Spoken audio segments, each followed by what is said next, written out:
Well, the big lie, Russian style, has begun.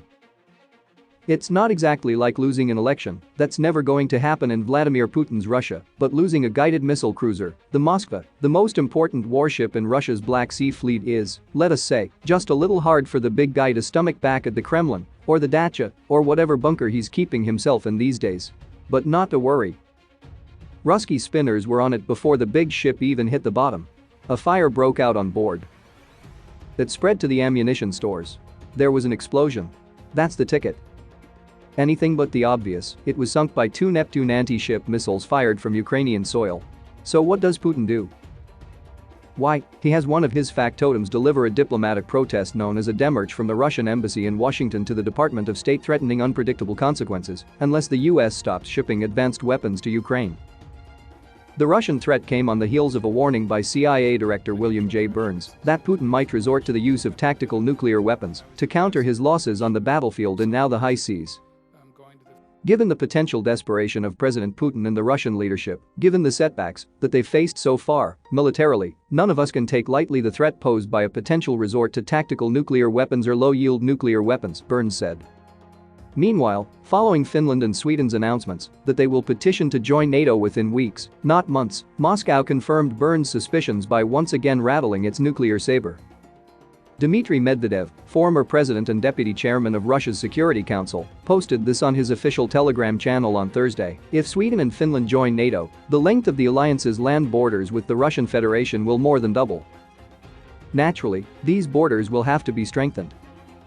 Russia will seriously strengthen the grouping of land forces and air defense, deploy significant naval forces in the waters of the Gulf of Finland. In this case, it will no longer be possible to talk about any nuclear-free status of the Baltic. Putin has taken one body blow after another since he ordered the invasion of Ukraine almost 2 months ago. First, it was the humiliation of the 40-mile military convoy from Belarus to Kyiv that was supposed to take the Ukrainian capital city and decapitate its leadership, sending Volodymyr Zelensky into panic flight. Didn't happen. Instead, Putin's convoy was repeatedly attacked by Ukrainian ground forces, stalling its progress outside of Kyiv. Many tanks, mobile artillery pieces and armored personnel carriers simply ran out of gas and turned into easy targets for Ukrainian soldiers armed with shoulder-fired rockets such as the Javelin and RPG-7 rocket-fired grenades.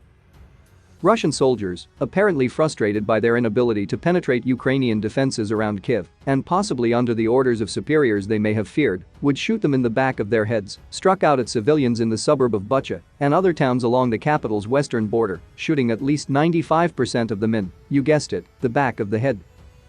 People were simply executed in the streets, Andriy Nebetov, the head of Kyiv's regional police force, told reporters as he supervised the investigation of the murders committed by Russian soldiers in Bucha. More than 900 bodies of Ukrainian civilians had been recovered as of Friday, according to reports. Attacks by the Ukrainian military, operating with small units in well-coordinated maneuvers, drove Russian forces into open retreat across the border in recent weeks, another humiliation for the Russian president, who by many accounts expected his war on Ukraine to be over within a week. The Times of London reported on Monday that Putin had fired as many as 150 officers in the Federal Security Bureau Fifth Service, a department of the Russian intelligence service set up to operate within countries of the former Soviet Union, including Ukraine. The purge included jailing Sergei Beseda, the former head of the Fifth Service, in Lefortovo prison in Moscow, a facility long used by the KGB to interrogate and punish political prisoners in Soviet times.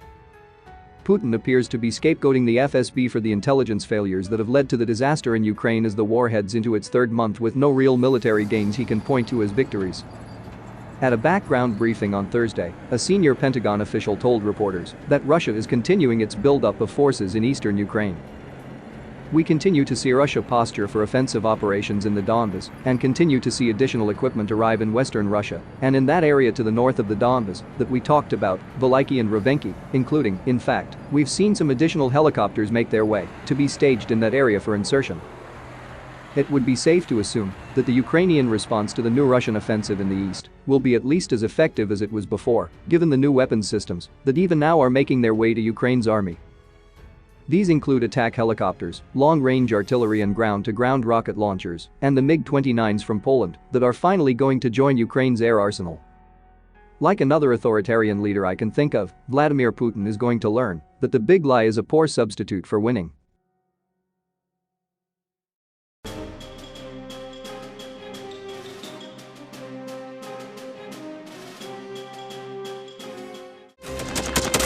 Thanks for watching, and don't forget to subscribe.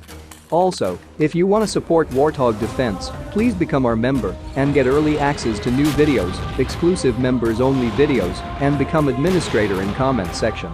The membership link is in the description. Rescues